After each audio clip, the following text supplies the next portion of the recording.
What rating would you give the job performance of the U.S. Congress? Yes, okay, I agree. I decided to Google whether or not Congress has ever voted to cut their own salaries. And the first article says lawmakers say they'd take pay cut, but they can't. Much rather have it say I pledge allegiance to my fellow human beings to do Yeah. good, to make the world a better place, to Oh, help we people. wouldn't have war if that was the pledge. Yeah, exactly. It's a cooking channel now. White wine vinegar, a shallot, black pepper, tarragon leaves, egg yolk, butter, salt, lemon juice. Yeah. Well, it's pretty similar to Look at hollandaise me, I'm sauce. Martha fucking Stewart. Do you support or oppose? Oh, and this is going into what we talked about earlier, the practice of students in your hometown reciting the Pledge of Allegiance every day in school. GI Bill, like so many like college educated people out there that served our country and got like this great education. Like those are benefits that are like they don't just pay you back, they pay back the people that you use that education to benefit, you know. Yeah. So like you're not just getting paid. You know, like it trickles down from that. So like I actually think they get taken very good care of. Yeah, okay, you've convinced me. I think you're right. Communists just want the government to own all business. Yeah, exactly. Well, but that is a problem, is like labeling like, oh, China's communist. Well, not really. And to say America's capitalist, well, not really. You know, like actually the US might be more communist than China. I'm just going to throw that out there. Really, like you'd said, is no different than being on any other job site where there's dangerous things. And they are always on the job. So if any of that shit happens to them when they're on the street on a Saturday night having dinner and watching a movie with their family, I think the government's on the hook for that too, because hypocrisy, right? Mm-hmm. If you're out on a Saturday night having dinner and going to a movie with your family or your friends and you have too many drinks and you get pulled over and get a DUI, well, they're going to boot your ass out of the military. Mm-hmm. But that was on your free time. Yeah. Well, it's not free because you're government property. Well, if that's the case, if you get hurt anytime, that is a really good point. The government should be on the hook. You're no on the clock. None of the service connected shit.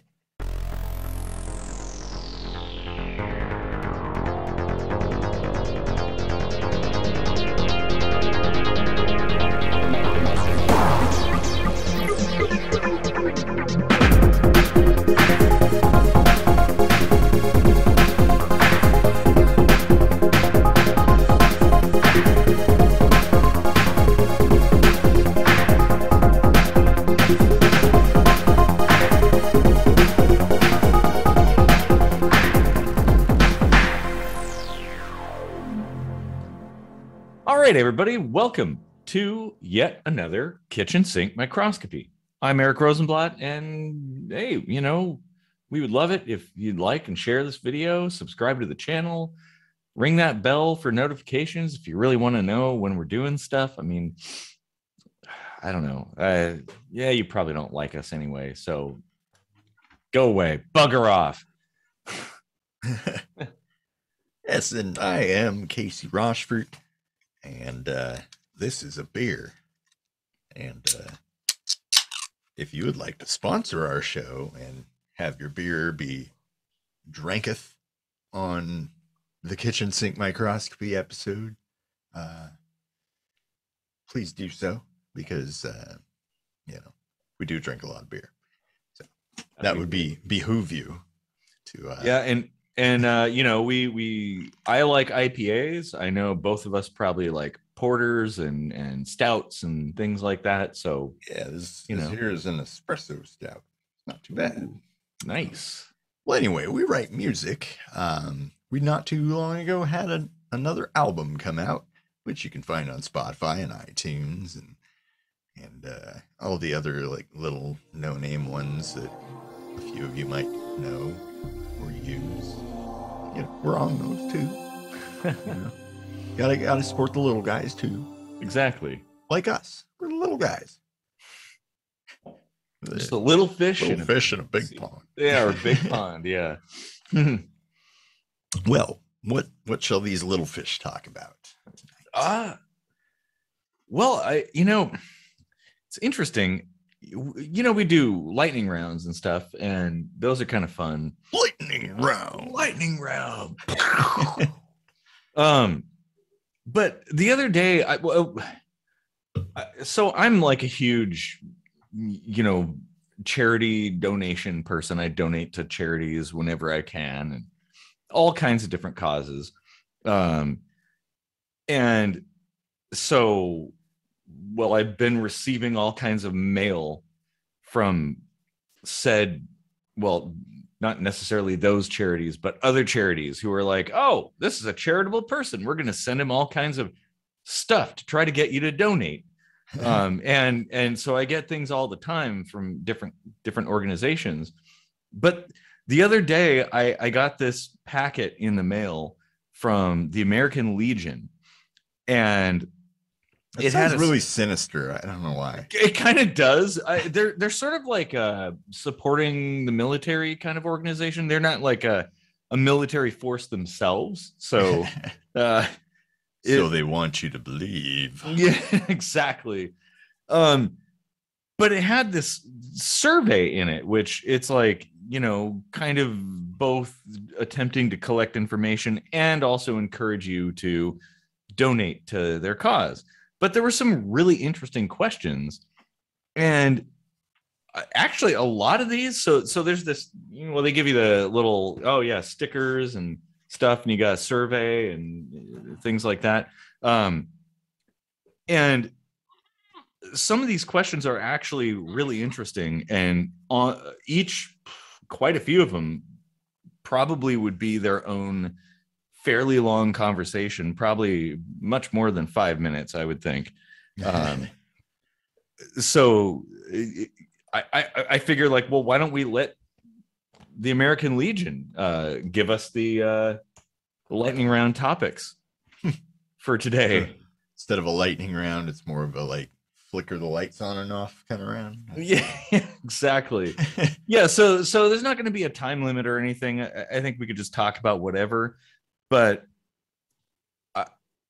man, yeah. So the first two questions are like, do you serve in the military, and what branch do you serve in? And we can skip that because neither of us are military. Although my dad served in the Marines, so hoorah! Like, But okay, so I'll just kind of go down the list. So here's question number. Well, there's 1A and 1B, which are the military ones. Then it goes to question 2.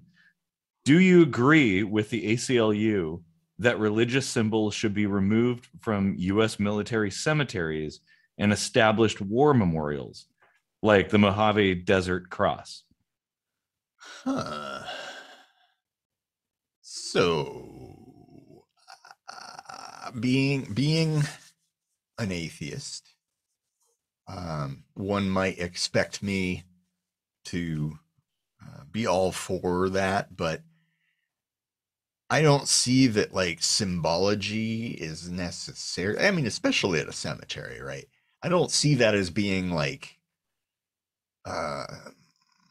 necessarily a position of the government or any kind of coercion to believe this or that.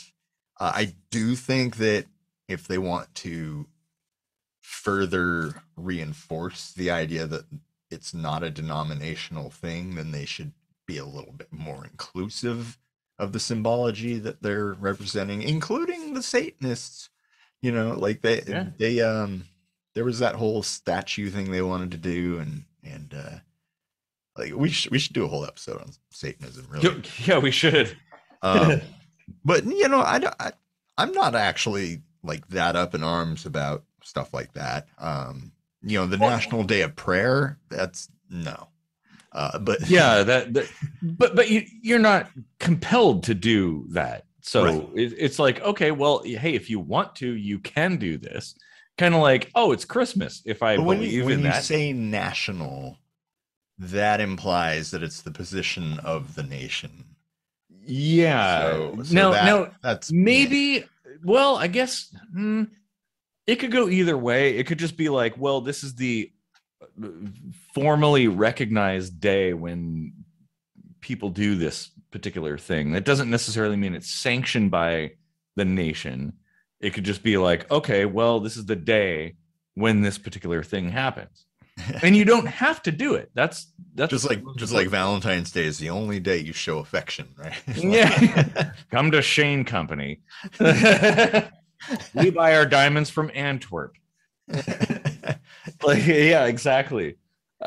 Well, and it is kind of dumb. I mean, for people that are religious to even need such a day, because, well, shouldn't you pray every day, right? Like, I I all think the that's a time. power move. I think that's the people who are trying to get the point across that this is a Christian nation are trying to like.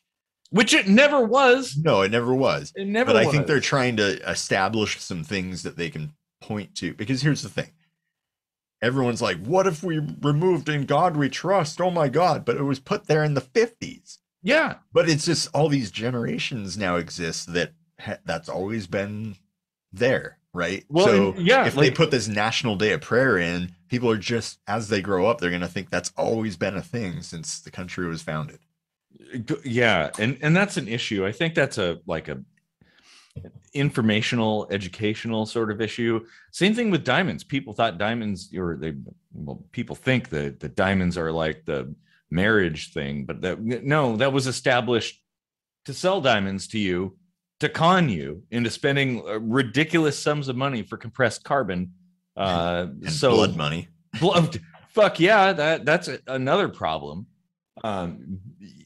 Oh, uh, Should who's the just do guy? an episode on how marriage kills people. Oh yeah. Well, is it Edward Bernays? I think the sales guy that was kind of behind that. Oh, and the smoking thing, like getting women to smoke too. And Um, inventing that sauce that goes over eggs. that's hollandaise. That's a Bernaise sauce too. Okay, I all think right. it's similar, but it's different. Well, all I gotta say is I love eggs Benedict. If you want to get me in the sack, all you have to do is make me some eggs Benedict, because, oh God, I love that stuff. Uh, But okay. well, not you, the viewers out there. I was gonna make some joke about how the sauce is used, but never mind. Oh man. Yeah, it's very hard to make that sauce. Oh, here's a Bernaise sauce recipe. Because that's the direction this episode's going already. It's a cooking channel now. White wine vinegar, a shallot, black pepper, tarragon leaves, egg yolk, butter, salt, lemon juice. Yeah. Well, it's pretty similar to Look at hollandaise me, I'm sauce. Martha fucking Stewart. All right, you Just you read go off to my phone. jail This is how you make something. now. You can guess how much of what and what Yeah, order to put exactly. them Just in. I don't know, proportion, Bake it, whatever. maybe. I don't know. Don't bake it. Whatever. Whip it or something and put it in the microwave, and it'll work itself out in the dub, I guess. Throw it in your crock pot. Yeah. So I do agree that that especially in cemeteries, like, this is a memorial to people who died doing something they probably shouldn't have had to do. So we should respect whatever belief system they have. And yeah, if you have symbology, there's no problem with that. It doesn't hurt anybody if a neighboring gravestone has some religious symbol that the other one doesn't agree with. Like, well, you're Right. dead, Well, if you're serving in the military, you're capable of getting last rites, Yeah. on the job. Mhm. And it's like the whole freedom of and freedom from religion does include like respecting and allowing the practice of religion by individuals, and cemeteries full of individuals who chose to put their life on the line for their country, and Yeah. the symbology therein, just like any other cemetery, is based entirely upon their beliefs or their family's beliefs. If they're like, well, I know he wanted to be cremated, but we're going to bury him anyway and put a big cross here. I know he's an atheist, but we're you gonna know that happens. So yeah, for sure.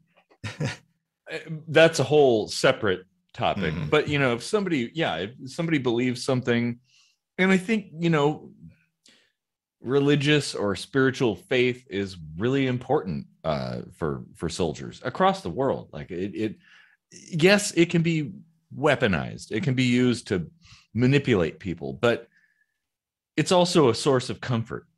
And I think it should be like, I don't see a reason to extinguish that or remove that from that system. Yeah. So okay, well, let's go on to the next one before we make this into like a 3-hour episode. It actually might be. Okay, so question number 3, speaking of 3, do you believe an act like burning the US flag is a form of free speech and should be protected? Yeah. I agree. It's just a fucking piece of cloth. Yeah, exactly. Like, well, we were just talking about symbology, and as an atheist, I'm like, whatever, it's just a fucking symbol. I feel the same way about the flag. Like, it's fine if you want to worship it or whatever you want to call it. Or even respecting it or having your own like processes for things. Yeah. But it's idolatry, like it is, and that is something that I as an anarchist, like, really kind of gets under my skin. The symbol of this quote unquote country, right, which is just a completely artificial construct. Like, it doesn't actually exist. It's just a long time ago some people said it does, and now people believe it does, and they're like, well, this is the picture that we're gonna put on a piece of cloth and wave around. Like, and symbols never mean just one thing, so it's like, yeah, kind of weird to say that is like to like venerate something that much and say this is what it stands for and it's nothing but great things. And that's like deceiving yourself right off the bat. Yeah, it is. And now maybe, it can be a good symbol, depending, but it's all subjective. It depends on. It's entirely neutral. Like, yeah, it is. Really, it really is. And so the lens you're looking through. And to me, I think, well, burning a flag, in this case, it's the US flag, but burning any flag, like your own country's flag, is also symbolic. Like, that can mean a lot. That can be a very powerful statement. And I take issue with people who think, well, that should be illegal and stuff. Like you'd said, Casey, it's just a piece of cloth. It's an image. Like, you're not changing anything. Would it be different if you burned a t-shirt or something? It's no different than that. It's just that it happens to have that particular symbol, and I don't have a problem with people doing that, because again, it's like, well, protest and symbology and making a statement that could be really important. And I don't believe that the US is without fault. I think there's good and bad across the board. And we should neither venerate nor hate the flag necessarily. It's just a symbol that people chose like a long time ago, and we're like, well, I guess we'll go with that. And here we are. I'm more bothered as a human being by somebody getting mad that I don't respect the flag as much as they do, versus somebody who says to me, your flag pisses me off and it means nothing but hate to me, because that person that says it pisses them off or whatever, that's them saying how it affects them. But when somebody else is telling me how I'm supposed to feel about their idol, it's Yeah, religion. It's religion, and it's I don't like that. it's totally religious thinking, and yeah, that is totally wrong. Like telling people what to think, what they should feel, what they should do, especially when it comes to something intangible like a god or a country. Like those Right. things don't actually exist. I'm sorry to break it to you, they do not actually exist. Right. We've made that up. We have constructed this image around things and taken something very complex and dissolved it down to like a couple core components and proclaimed, well, this is how it is and this is how you should think. And yeah, like burn a flag. Like Well, let's not even get into the whole Pledge of Allegiance crap. oh geez, yeah, that's a huge problem because yeah, Yeah. that well because it's pledge of allegiance to the flag is what is said, and Yeah. that does carry some weight. I think that's where a lot of this shit comes from. And it's like, really? Your allegiance is to, like, are you telling me that if you're in Starbug and it crashed on this like snowy moon and you had eaten all the dog food and you had burned all the soldiers and like all you had left to keep you warm was this American flag, but it's so thin it doesn't keep your body heat in, so you're like, well, maybe I should burn it, but no, it's the American flag, and you just sit there and freeze to death? I'm gonna Yeah, call you a dumbass. yeah, exactly. Like I you know, the concepts of the pledge of allegiance, like I get the like the intent, Romantic. but That's all it is. well, yeah, and I'd much rather have it say I pledge allegiance to my fellow human beings to do Yeah. good, to make the world a better place, to Oh, help we people. wouldn't have war if that was the pledge. Yeah, exactly. But that's oh man. Well, yeah, I have a feeling by the time we get through this, we'll have solved all of that. So why don't we go on to the next question? That would be question 4. Do you think the government does enough to support military families? And I'm assuming they mean the US, of course, because this is a US organization. I would say no. I mean, I mean they do. In I've the never US, been part of a military family. I've been like close to them. I've heard mixed things. I mean, there's a lot of benefits. There's like they take care of you for life. mm-hmm. These are like heavy duty benefits that other jobs just simply don't come close to offering. That's a Ever. good point. Like Yeah. you get really well taken care of. I've heard complaints about service at the VA, but I mean that's going to vary from location to location. Sure. You know, there's a lot of nuance in that. So you got to kind of take that with a grain of salt.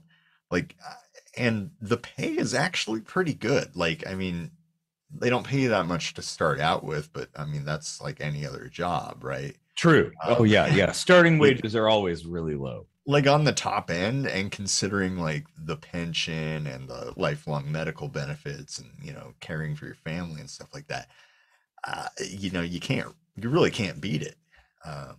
Maybe you don't get as much on a paycheck, right? But like long term, you get to retire by the time you're 40 if you like go in early, you know, like there's a lot of benefits there. Like I don't really want to diminish that by saying they aren't doing enough. Mm-hmm. But I mean, like, are there anecdotes of like getting shafted? Oh yeah. Oh, You know, like, but sure.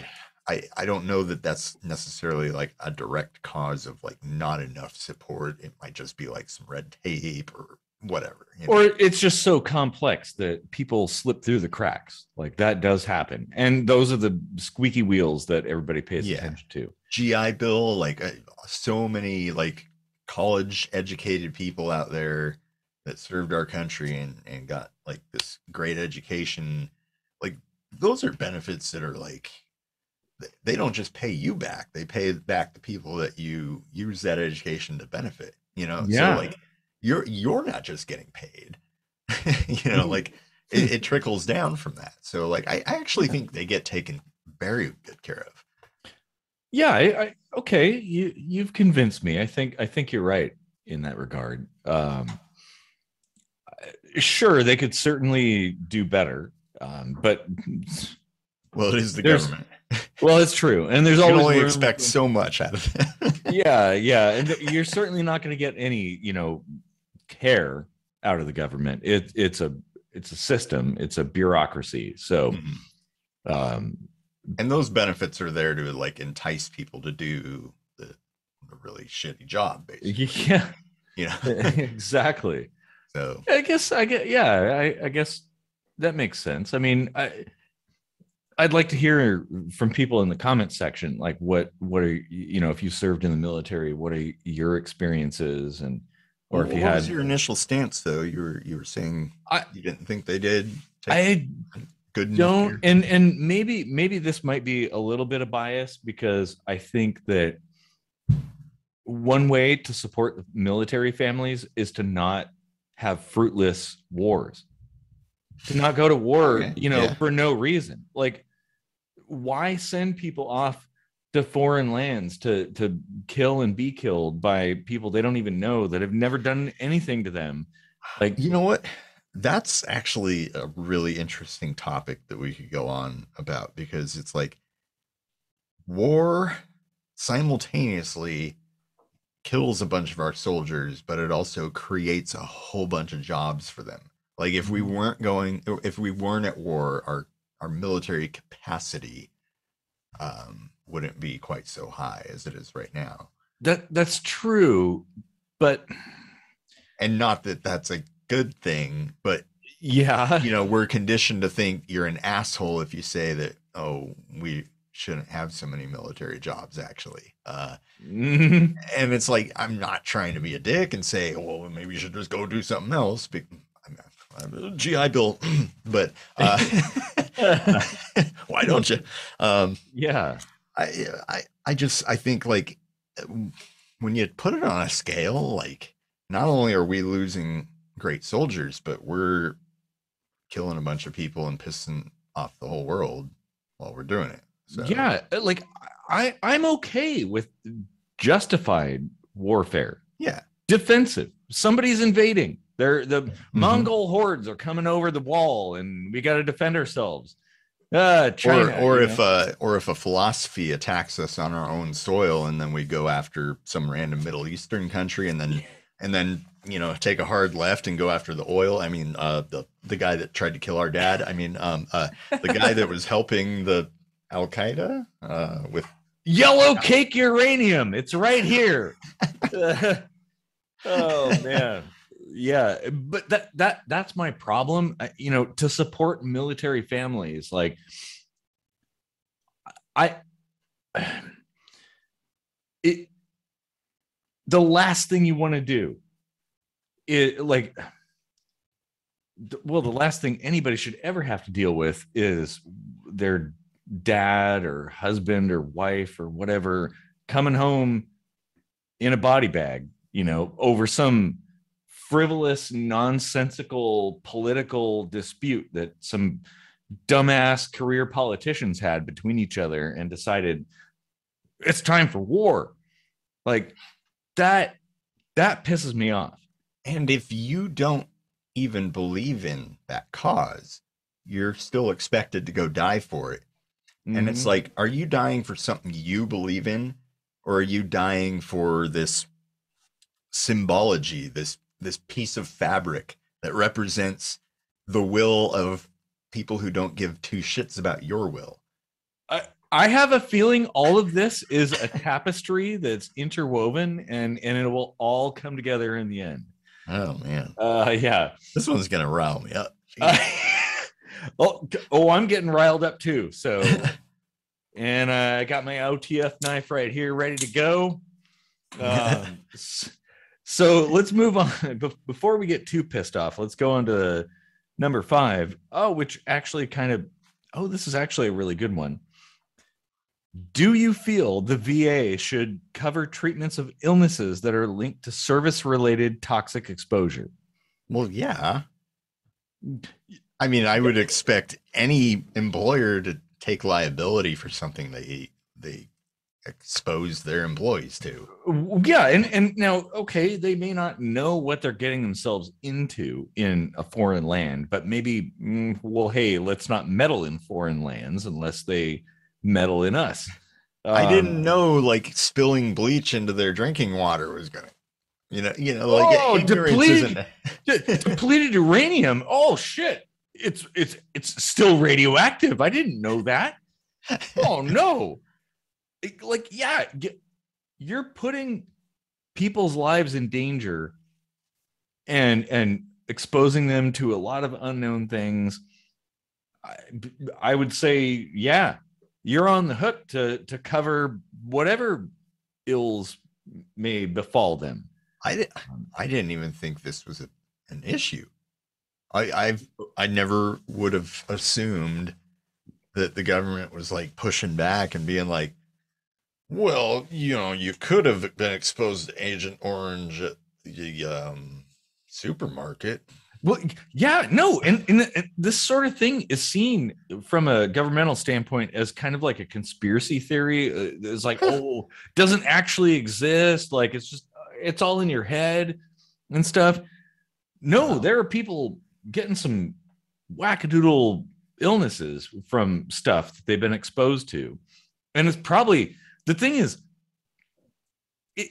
it's probably not even stuff they went and were exposed to, but things that we use that they were exposed to. So it's our own stuff coming back to bite us. And we're like, oh, yeah, well, just, I don't know, take 2 aspirin or something and you'll be fine. Well, and there's the biological side of things, too. My grandpa got malaria. My friend's dad went to Vietnam, came back with parasites, and I think he got exposed to Agent Orange too. Like, yeah. It runs the gamut of potential like dangers, right? But like, okay, so if they take a bullet, there's no question asked. Yep, you get taken care of. Yep, there's a hole in you. Why is it any different if your body is damaged permanently by a biological or chemical agent? Yeah. But as a result of being on the job. Exactly. Like, and it really, like you'd said, is no different than being on any other job site where there's dangerous things. And they are always on the job. So if any of that shit happens to them when they're on the street on a Saturday night, having dinner and watching a movie with their family, I think the government's on the hook for that too, because hypocrisy, right? Mm-hmm. If you're out on a Saturday night having dinner and going to a movie with your family or your friends and you have too many drinks and you get pulled over and get a DUI, well, they're going to boot your ass out of the military. Mm-hmm. But that was on your free time. Yeah. Well, it's not free because you're government property. Well, if that's the case, if you get hurt anytime, that is a really good point. The government should be on the hook. You're on the hook. None of the service connected shit. No, that ain't fair. Mm-hmm. It's all service connected. It should 100%. Be the duration of whatever time frame you're on the hook for, that you sign up for, basically.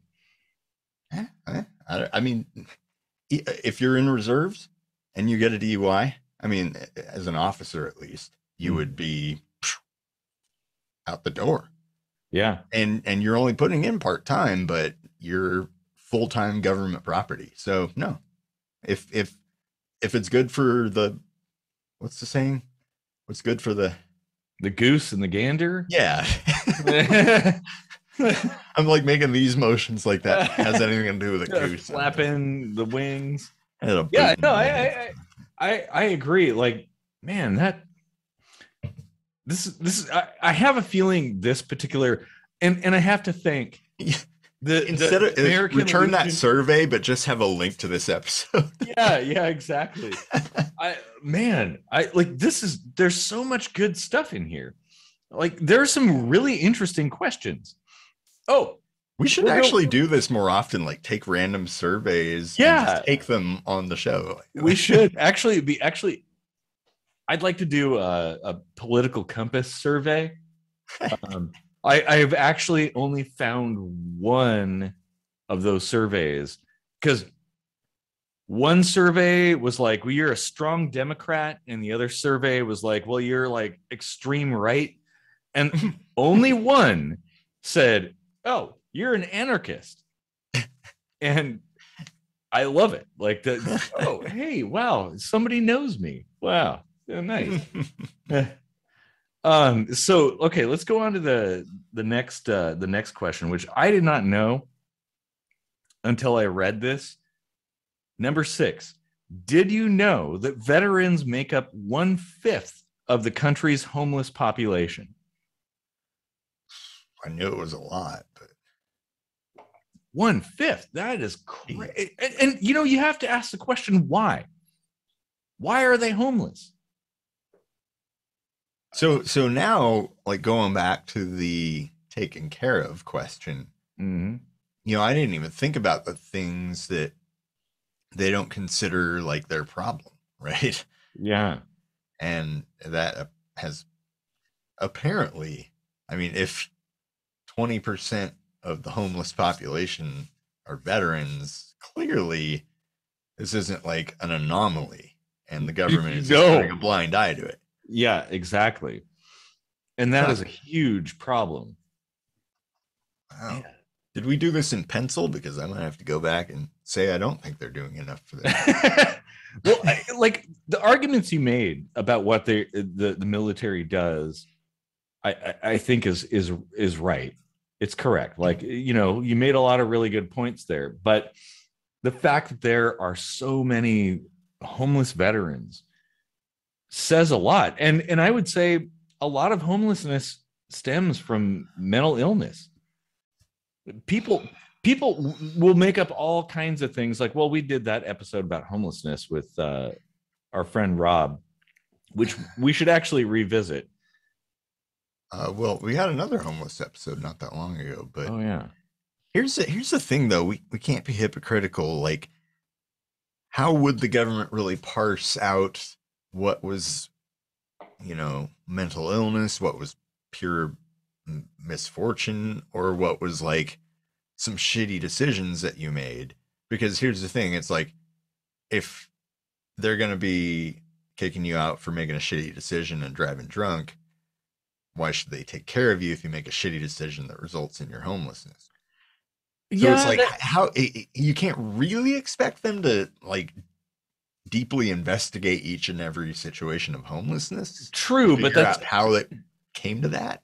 That's kind of the only way you would know, is on an individual case-by-case basis. Like, why are you where you are? Like, like we can't just have like a huge safety net for like all bad things that might befall a soldier after they've served their country. Like some shitty things are just going to happen. Well, that's definitely true. And all have to deal with that. I would wonder the difference. I'd wonder what the difference is between, say, like World War II versus the Vietnam War and some of the current wars that have happened. How many people were homeless when after they came back from the Pacific Theater or something like that? That would be interesting to see statistically, because like the economy has so much to do with homelessness too. Oh, it definitely does. And justification, like your own morality. Like, do you feel what you're doing is right? Imagine you're essentially forced to kill somebody for reasons unknown. Lots of somebody's. What does that do to your conscience? I can't blame those people for being where they are. Like, it's an ambiguous state of affairs. It's bound to make people kind of lose it. World War II was a lot more clear cut. The lines were fairly vibrant. and things like that. It's like, oh, well, you got the Nazis, you got the Japanese, like, oh yeah, well, they're the bad guys, right? But then you start getting into like the Korean War and beyond, Vietnam War, to the Iraq War and Middle East conflicts and stuff. And oh fuck, and I'm sure there's going to be some kind of Russian thing happening soon. Um, it it would be hard. Like, I don't think there's going to be any Russian problem. The Russians are great. There will be no Russian problem. Now, if I busted out the AK after that, but I do kind of wonder how much of that homelessness is a product of people struggling to understand why they had to kill, why they were compelled to kill their fellow human beings. And you know, okay, not just homelessness, but a good chunk of suicides. Oh yeah, good chunk of depression, PTSD. Like there are so many. Like the consequences of war are much more than just the numbers you see on paper. You know, that kind of thing. It spreads out through time and might actually influence people for generations. I wish this wasn't like, I wish our military wasn't this sort of supply and demand sort of thing. It's like, oh, well, we got to go get into conflicts to like keep people signing up for this job and stuff like that. And people are like glorifying the job and being like, oh, it's honorable to die for my country and stuff. And it's like, well, yeah, but like, not all of you are going to die for it, and most of you aren't going to die for something that you personally actually believe in either. So like patriotism, I have a complex relationship with that, but me too. Is it something to die for? I mean, really? Yeah, like that's a good question.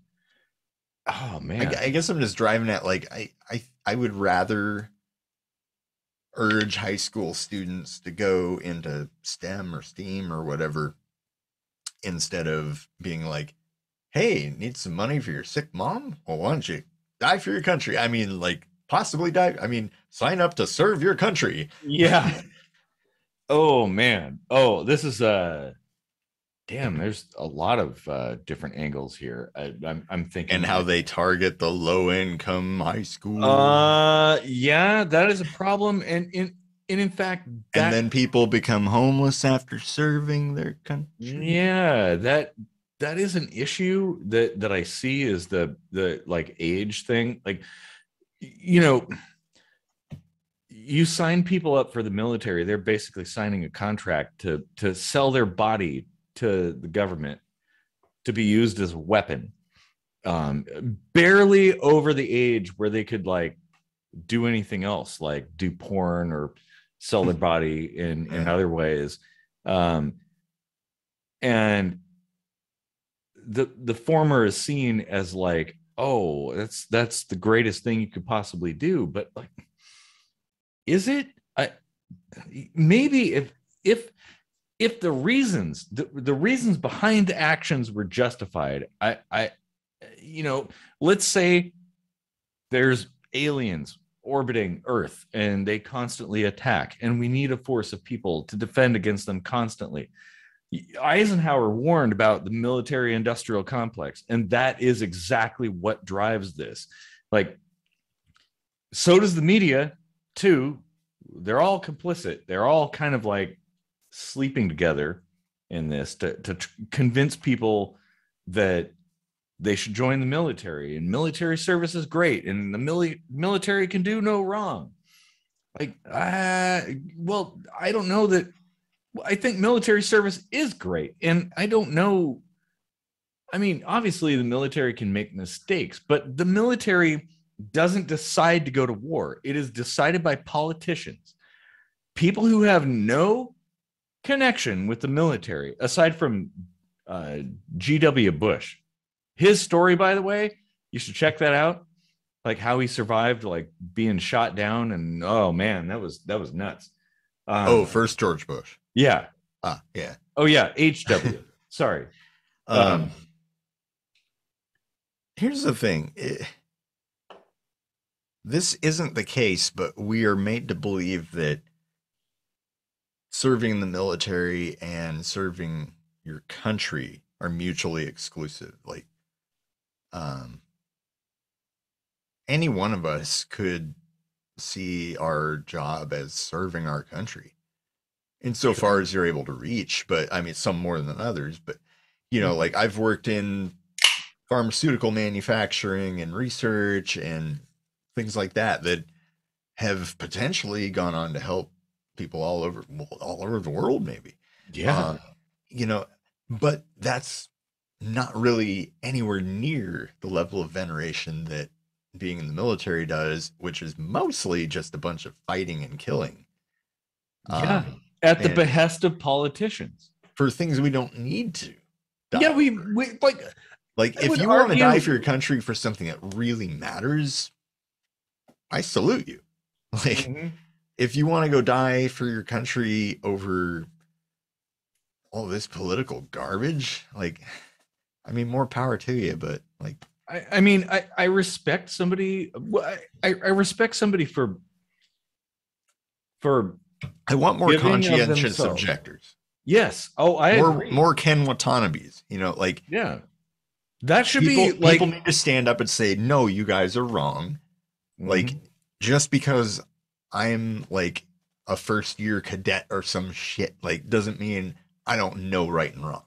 You know, but and that's the problem, I think, is that the military structure is very, very much against conscientious objectors. Like they hate that as much as the courts hate jury nullification. Yeah, exactly. Like, think for yourself. Oh no, not here. Oh no, we're not going to have any of that. Like, oh, you might get court-martialed or shot or something.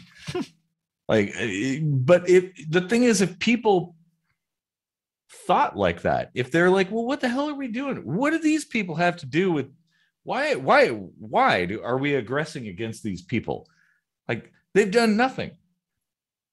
Well, first off, we wouldn't have any wars. So it's important that and the collateral damage. Like, what the fuck? What the fuck? Like, if you can't aim at a purely military organization, if you're having a military dispute, then don't take the shot. You know, like if they're gonna cower amongst their women and children, well, then stalemate and go home. Like, whatever. You know, like, we don't have to kill people. Yeah, we don't. You really don't have to. Oh, and you know, if you look at what happened, look at Korea, for instance, the Korean War. What was the outcome after all those people died? And I don't want to say U.S. soldiers, but everybody on all sides. How about the Vietnam War? How'd that work out? Huh? And well, it wasn't technically a war. It was a police action. Yeah, with like hundreds of thousands of people. But things kind of worked out. That's what we say on their own, by the way. Yeah. Well, I mean, you know, we were there and we buggered off, and then it kind of sorted itself out. And now Vietnam is like a really cool place to visit. Like, generally cool people. Korea is a little bit different, but North. Yeah. Well, Korea as a space, North versus South, definitely very different. But, you know, who's to say how things would have worked out if the U.S. did not get involved? Like, if we didn't do anything, would it be different? Would it be better?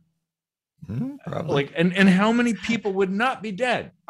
I watched MASH. I love that show. And yeah, hell yeah. You know, it's like you think about it, and it's like, this is as fruitless as World War I. Like, what the fuck are we doing, sitting in trenches, shooting machine guns and lobbing bombs at each other day and night for what? What's happening? Why do we do that? Uh, okay, look, yeah, but before I get like too pissed What's off, the next question? we'll We've go on to probably... the next one. Oh, this is a pretty good one. Number 7. Do you feel the phrase "under God" in our Pledge of Allegiance? Get ready. Pledge of Allegiance should be removed. Yeah, I totally agree.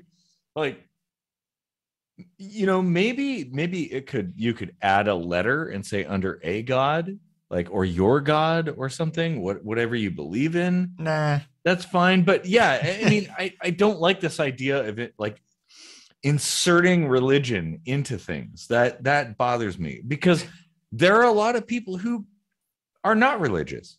This country, like we talked about, never was founded on religion. Like, that was never, in fact, it was kind of neutral from the beginning. It was very agnostic.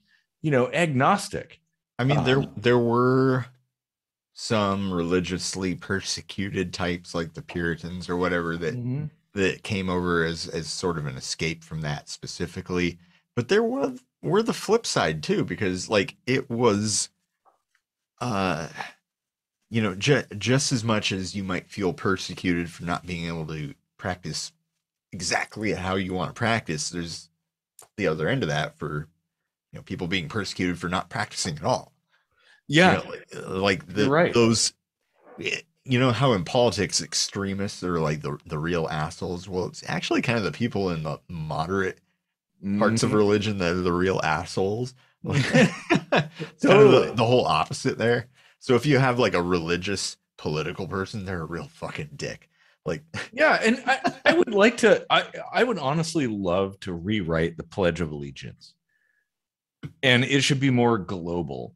It should be, and like, not so U.S. centric, and certainly not religious. Like, I mean, it should allow for religion, and maybe this country was like discovered so many different times by so many different people. It would make sense for this country to like break the seal on, I'm saying this like most countries have pledges of allegiance. Usually it's, places like Nazi Germany,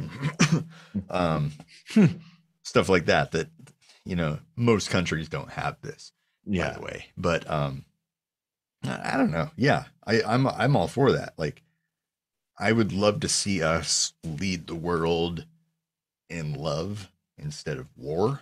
Yeah. Yes. Okay. In sharing instead of hoarding. Yeah. I salute you in that regard. Yeah. Yeah. I think that would be good. And yeah, like, not having one particular system, because we're not one particular, well, especially of all places on planet Earth, the US is so diverse and full of so many different people from so many different places with so many different ways of thinking and backgrounds and stuff. We are one of the most rich in terms of texture places on the planet. Like, there should not be this one, like, it's this way, it's my way or the highway or something. Like, no, we got to let people live, like, let people be. And that's what, to me, when I see the American flag, that's what I think of is opportunity, like people being able to come here and do what they want and be left alone and not fucked with, and this idea that we should pigeonhole everybody and, you got to say this particular thing under God, and then followed up with liberty and justice for all. Really? Oh God, that's the more laughable part. Oh yeah. Geez. We don't have liberty and we do not have justice in this country. Not really. No, like we should link to some episodes, some pretty recent ones. I've said a few times on this show, I don't see any point in being proud to be an American. Like, Yeah. I was born here. I can't help that. I see no reason to be proud of being an American. Now, if I grew up somewhere else and I wanted to be an American and I became an American, then I could say, hey, yeah, I'm proud. I accomplished this. Yeah, it's like But a lot of work. Sure. but what I'm thinking here, what I'm gonna say, given that information, might confuse people, but I'm proud of America Yeah. for coming as far as it's come, for what Mhm. it was built on and where it got to. It didn't do that bad. But just like a parent can be proud of their child overall for all their accomplishments and stuff, you hold them to a higher standard. And I'm disappointed in America because it could be doing so much better. It has so much room to improve, and it has the ability to do it. Yeah, I totally agree. Like I think this country, this space, has over the years done a lot of great things and accomplished so many, like changed, like been a model for the rest of the world, which a lot of the world has followed. And, yeah, I don't see myself as an American. I don't identify as an American. I'm a citizen of planet Earth who just happens to live here in North America. That's where I was born. That's where I live. I like your politics, like your borders. I don't care. I'm an Earth person, I guess. Yeah. And maybe it's because deep down I'm actually an alien. But I On some genetic level, aren't we all? well, possibly. That's a whole totally different episode. Well, it depends on what question 8 is. Do you Yeah. believe aliens have visited the White House? That's it, isn't it? It should be. Yes. Yeah. I'm gonna stop there because I could go on a lot. So we'll go to number 8. There's so many clips for the front of the show on this one already. Yeah, I knew this was gonna be good. Like random survey from trying to sell me on supporting a charity, which I support this charity, but I don't financially support it because I'm kind of stretched thin. So number 8, do you support or oppose? Oh, and this is going into what we talked about earlier, the practice of students in your hometown reciting the Pledge of Allegiance every day in school.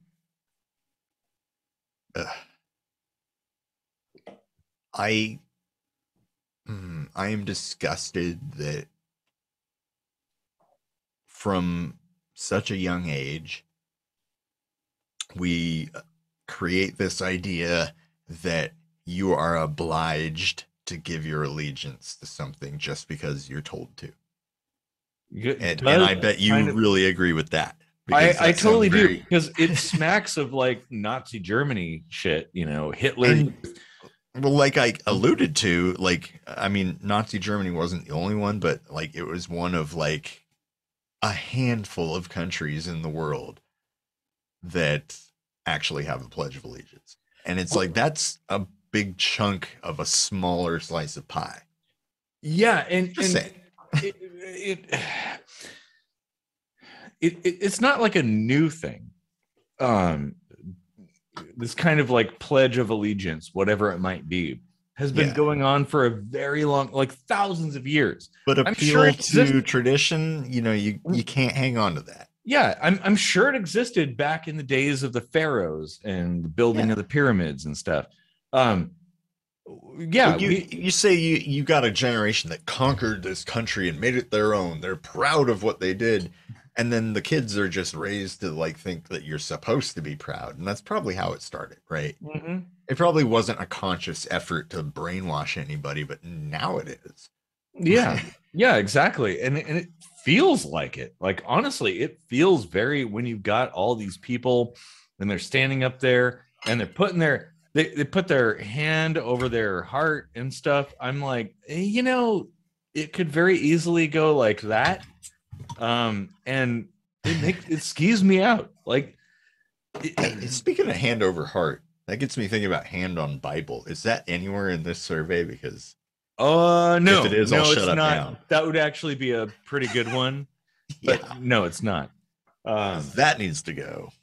Yeah, it does, and I'd be okay with somebody saying, well, if you whatever symbol you want to profess your affection towards, I guess, put your hand on that. I guess they kind of morphed it into that. Because, like, if you go on the stands and you're Muslim or something, that might piss you off or offend you or whatever. And it's like, oh yeah, you'd want a Quran or something, right? And that should be I'd be better off with that than the Bible. That's it. You put your hand on this. Doesn't matter what you believe. So if you say, like, I don't care what you believe, just put your hand on this. Well, what does their oath mean? Because the whole point is, like, I don't want to be smitten by God. Which I would venture to guess that the origins of that whole, like, hand on the Bible is pretty much in the same time frame as the "In God We Trust" moniker added to American currency. Was it? I don't know, but I feel like it's older than that, like really older than that. I think it came over on the boat. It might be. But it wouldn't surprise me. That's what I'm saying. Like, it was certainly born out of propaganda. Yes, exactly. Just what flavor or particular language of propaganda is, up for debate. But yeah, and here's the thing. This is the thing about tradition and things. Like, yeah, it's kind of nice. Traditions are nice, like holidays and doing special things, but there are things that are problematic. Like, this country is not the same country it was 200 plus years ago. It's very different, and like the traditions and the norms ought to reflect that, and they don't. We're still looking back to a long time ago when it was a handful of Europeans who came here and the native people, and that was it. But there are people from across the planet now here, all kinds of different people with different ideas, different ideologies, different origin stories, from all walks of life, all nationalities. And there are probably aliens from other planets living amongst us. So this country ought to reflect that, and it should understand that, because that is the beauty of the US. It's inclusive by default. It's built around being inclusive, around, like, welcoming other people and new ideas and change and things. And we, as people living here, should be reinforcing that and supporting it. I hereby swear on the Book of Dianetics.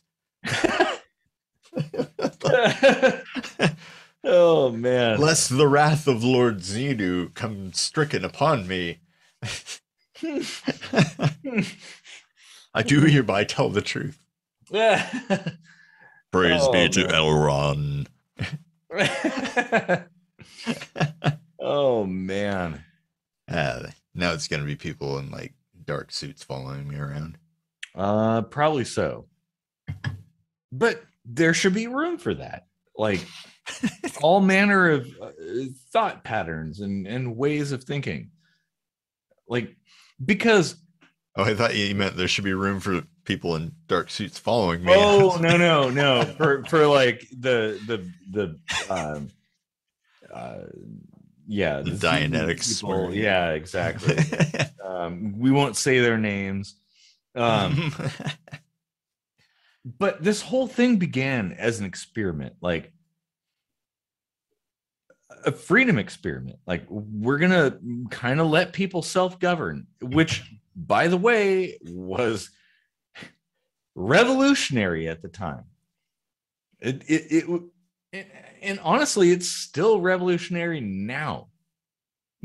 It's really not that common for there to be a place where you can sort of figure things out for yourself, and it's a meritocracy where the best ideas come to the surface. Well, they don't in the US anymore, but they used to, or at least that was the goal. Is it really that rare? I mean, oh yeah, very. Well, there's that libertarian index of freedom, and we're not really near the top. Are you talking like the Cato Institute? I don't know about that, but I think so. Yeah, it's a libertarian think tank. I think that has the Freedom Index. Yeah, it's the Freedom Index that I'm talking about. Mm-hmm. Yeah, it had origins in libertarian, roughly like centric-ish kind of lens to look through, right? And as far as like freedoms, like economical and personal freedoms, we don't really rank that high. I mean, like, no. if you want to like do kind of an apples to apples comparison between like living styles, like, I don't want to say first world, third world. No, I don't like those terms. There is like actually second world. It's kind of fun to look up, but it's like, oh, hey, you should look up second person shooter, by the way. That's an interesting one. No, we're not that free. And we're not the freest country in the world by any means. No, and if I wanted to start a business, I would go to communist China of all places, because they're more like economically free and more business centric. It's very easy to start and run a business there. The communists just want the government to own all business. Yeah, exactly. Well, but that's a problem, is like labeling like, oh, China's communist. Well, not really. And to say America's capitalist, well, not really. Like, actually, the US might be more communist than China. I'm just going to throw that out there to get to salt the. That would be an interesting. Yeah. But it really is like, yeah. Well, yeah, the labels thing. This is a huge tangent, but I think political labels and religious labels have a lot in common. Like, yeah, it's weird to be like in a discussion with somebody and they're like, "Oh, you must be a leftist or something," and it's like, well, no, I'm not really. Like, why does anyone feel like they get to like tell me what I am, or like somehow validate what I claim I am by their own standards? Like, and in religion, people are like, well, Hitler wasn't a real Christian. He was probably more of an atheist, really. Like, I want to vilify them. Like, who gets to say what Hitler believed? Hitler does. That's it. Exactly. Like, who gets to say what I believe? This guy. You do. That's it. Yeah. Like, and that is really annoying to me, that people kind of put words in people's mouths, and just like, oh, well, you have certain particular features, so therefore you must align with a particular philosophy, which might align with you maybe 25%. Like, there are things that you like and dislike and whatnot. It's basically a cancel culture if you think about it. Oh yeah. Well, and it's there to divide people. Yeah, exactly. Like, cancel culture. It's like, oh, they're the Democrats or they're the Republicans. Yeah, cancel them. Like, it's all about like labeling somebody as the others, so that you can have your camp and fight against the other camp. This whole goddamn country is like a house of cards of propaganda. It really is. Yeah. Jesus Christ. Oh man. The propaganda that props up other propaganda. It's a Uh, proper propaganda fest. well, and maybe it's time to start anew. Mm-hmm. And it won't do it on its own. Burn it down. Start again. Well, the thing is, the system won't do it on its own. And maybe it might have to burn itself down for that to happen. But it's going to carry everybody else, all innocent people, with it during the course of that. And that's what bugs me. Like, it doesn't have to involve violence. It doesn't have to involve fire and brimstone. It could just involve like having conversations and people making different decisions.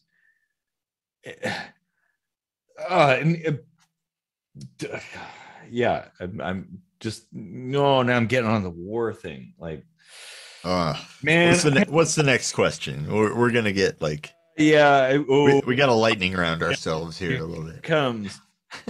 I have friends in Russia and Ukraine, and I don't want any of them to die. Like, they're great people. Yeah. They're great people there. Like, why? Or, China or whatever. The fucking aliens in the mothership, like, they don't need to die either. Yeah. Well, it's probably us that will.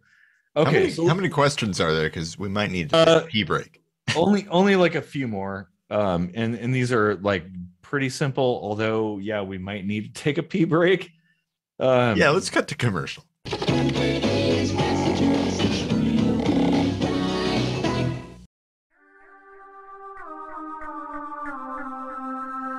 Every day, an average of 2 politicians every 90 seconds doesn't get to screw over the American people.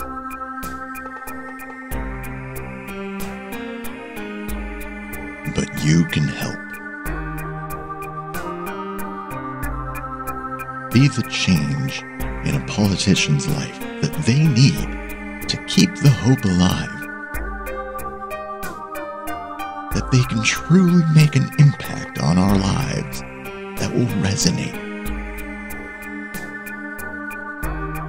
Driving up inflation, funding senseless and endless wars, wasting tax dollars.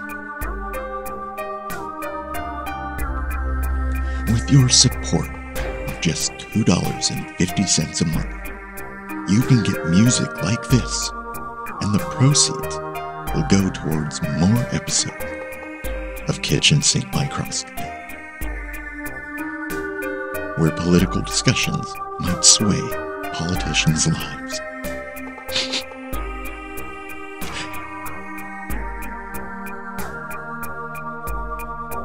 At the $7.50 a month level, you'll receive a book about beating cancer as an atheist,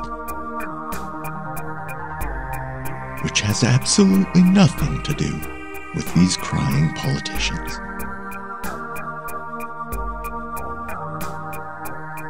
In fact, fuck them. Seriously.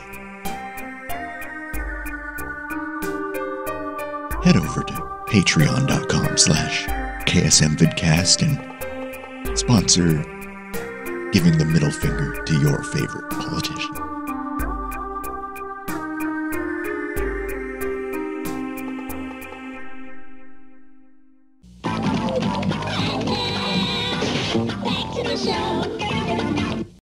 And we're back. Okay. So we got a few more questions. And no, each of these might actually, they're very simple, but might yield their own interesting conversations. So we'll go to number 9. What rating would you give the job performance of the U.S. Congress? Yes, okay, I agree. if laughter was a number, that's... Oh man. Oh wow. Yeah. Abysmal. Zero. Yeah. Yeah. Like, they don't represent us. Mm-hmm. Period. Not even don't. a little bit. No, and you know, there might don't be even pretend to. Kinda, maybe. But yeah, you're right. You never hear a congressman or a senator or anybody be like, my constituents want, like, it's always like, well, they're the Democrats, they're the Republicans, like, except they fight in the open, and then there's like a bunch of ass slapping and cigar smoking behind the scenes, like, and deal making, like, there have been countless studies done. It's like the modern gladiator shit. Like, yeah, instead of like watching people duke it out like to the death, we just like watch them on TV, like duke it out in their soap opera that we call the government. Yeah, I wish it would be like, the American Gladiator kind of thing, where people are like knocking each other off into the water and stuff. That'd be awesome. I would tune in for that. Well, like, Mitch McConnell being a turtle, he would have a serious advantage there. Well, and yeah, exactly. And so then, maybe people might have to be a little more fit and stuff. But for a turtle, he's actually pretty young. So yeah. They live to like 200 or something. Oh yeah. But I think the Congress is ineffectual and only self-serving. And it's only obvious, really. It only takes a cursory. They vote for their own fucking pay raises. Exactly, and that alone tells you everything you need to know. Insider trading, a bunch of like shady shit going on behind the scenes. Like, yeah, there's no representation. You vote all you want. There is not a single person in Congress that represents you, and there never will be, so long as we allow things to continue the way they are. I mean, it was a good idea. The concept, I get it. I understand this whole representative system, Republican form of government. Like, it made sense, but it made sense back then, and things have changed. The world is different, and things are very complex. Yeah, I don't think that we're... I decided to Google whether or not Congress has ever voted to cut their own salaries.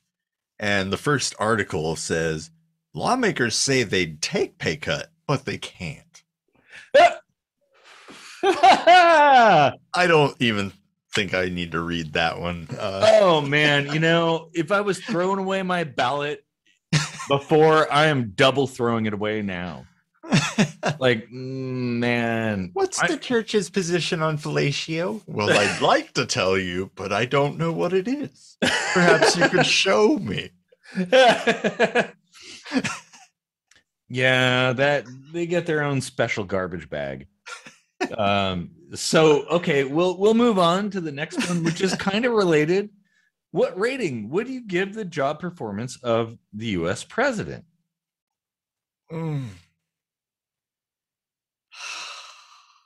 It depends on what kind of scale, I suppose. In relation to what we just had, I think it's a fair improvement overall. I mean, what I expect of a president, jack shit. Like, yeah, exactly. Like a crusty guy with a toupee versus a senile guy. Like, I mean, right. Why the fuck not? Why not? The way I see the president, and yes, I'm absolutely in a minority. There's a lot of people that think the president is the fucking god of planet Earth, and is gonna fix all the whatever things the things you somehow more important than everyone else. You should be fixing it. You and I, like you, Casey, and I, and you and I do, man. The viewers. No, we should be fixing this shit. We should be fixing the problems we see out there, not passing it off to some asshole that's a career politician.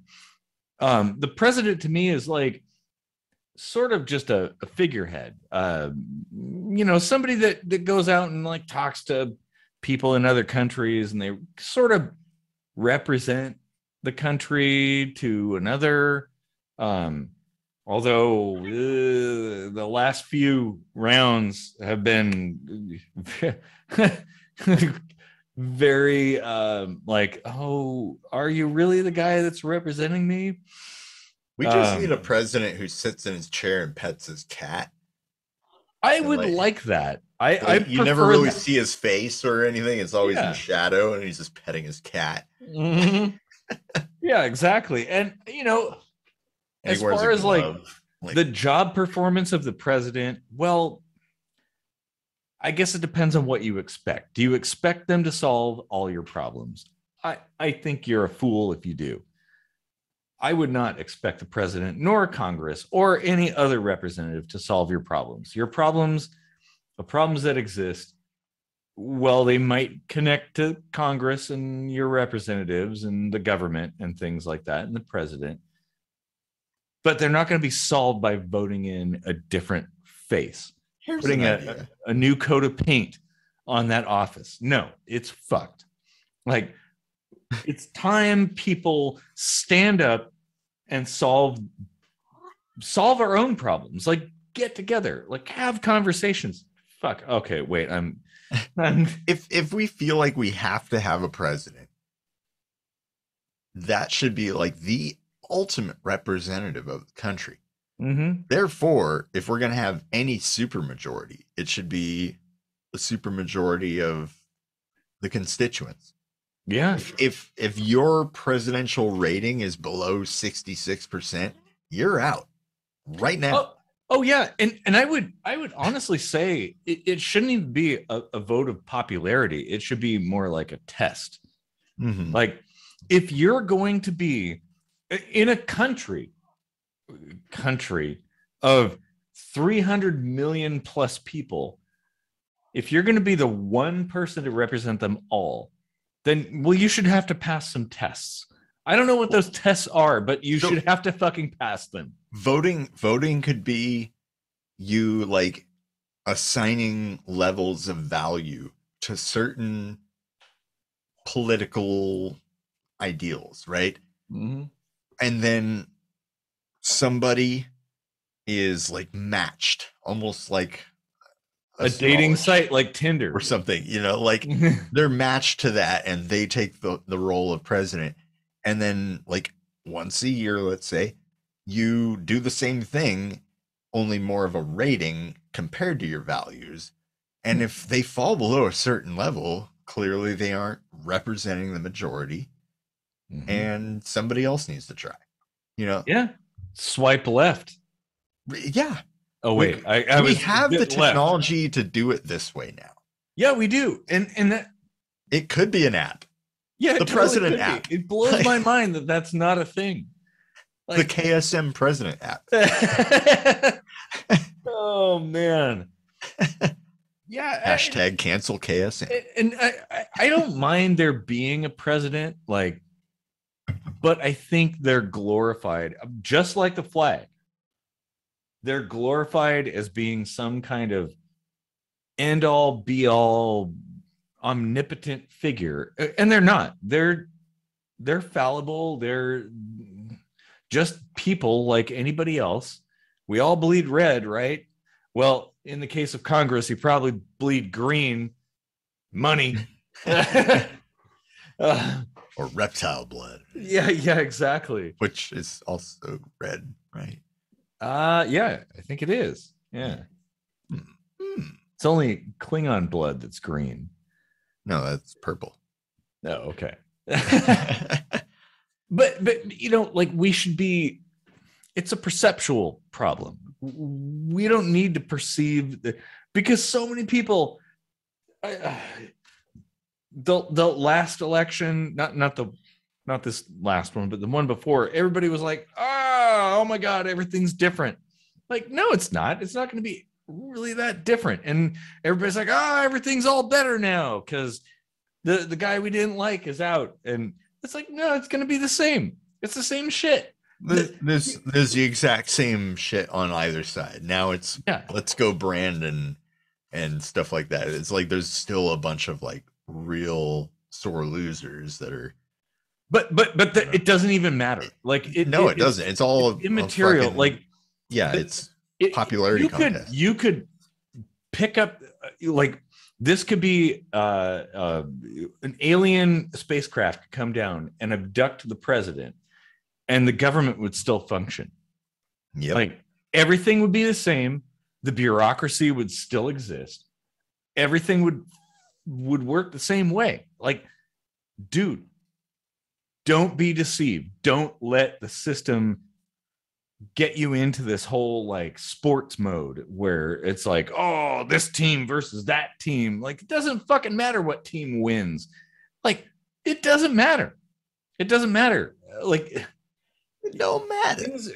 Things are going to be the same. Like, we should be focusing on stuff that actually does matter. Things like getting along and solving like big problems. Because, newsflash, politicians don't solve problems, but they tell you they will to get you to vote for them so they can like cash in on your tax dollars. And they keep doing it. Like, all you have to do is look at old campaign ads from a long time ago, and they're talking about the same shit. They've been talking about the same shit for decades, since before I was born. Same shit. They're saying, oh, I'm going to fix this, I'm going to fix that, I'm going to do this and do that. And they don't do any of that. Like, they get in and they do whatever, and lobbying and, revolving door politics. Like, problems never get solved. Yet people are convinced that these people are going to solve their problems. Like, no, they're not going to. You have to solve them for yourselves. Wake up. It's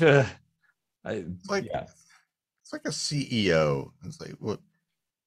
How do you really like think that you alone know what's best for everything that's like structured under you or under you? Yeah. I don't see how that doesn't breed the potential for dictatorship. It does. And that's the problem. All of this is faith-based. The reason people use FedCoin, the reason people vote, the reason people care about who's president or who's in Congress is because of faith, because they're told those things and they believe those things. And you can have a dictatorship in a democracy or a democratic republic or whatever the fuck you want to call this. You can have a dictatorship in any form of government that has something at the very top, because all it takes is controlling the psychology of the constituents so well, as in America, where you pit them against each other so that no matter what, whoever sits at the top has a huge chunk of the population in their corner.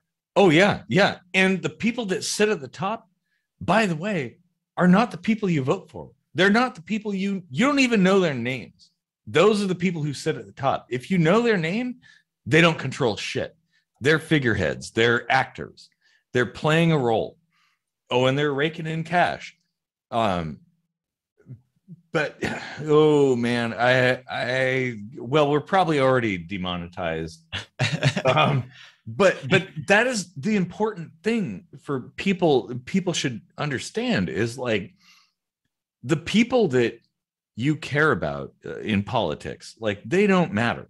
They don't pull the strings. They're forces beyond that. The shadow government, as people would say. And that's not like a conspiracy theory. That just simply is how bureaucracies work.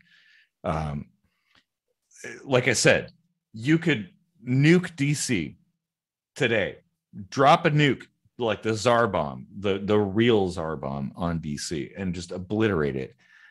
Well, and things would still operate much like they do. Like, it's not going to change that much. You're going to still pay taxes. There's still going to be projects happening and all this stuff. Like, so I don't know. We should probably go on to the next one. Yeah. Because I'm getting all fired up. So let's go to 11. This one goes to 11. Yeah. This goes to 13, actually. So it's more like a rating. So what rating would you give the Supreme Court in the US? Oh my God. Fucking A. The court. Oh, Jesus Christ. Mm-hmm. We haven't actually ascribed any numbers yet, but like it should be pretty evident that it's going to resemble an egg. Yeah. Well, okay. So now in their defense, the survey has lines. It's all like whitewashed. That's it. There's no like numbers, just lines. So you could write or draw whatever you want in there. Yeah. Voting in judges, like you've just fucked everything that follows. Mm-hmm.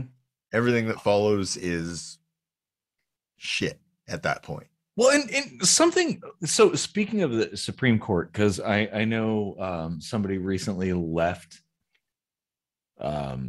And lifetime appointments. Oh yes. Oh man. Oh, don't get me started on that. But people are talking about like people's partisan. Oh, there's like a left-leaning Supreme Court justice or a right-leaning. Like, what? Get rid of them. How is that a thing? You should be impartial.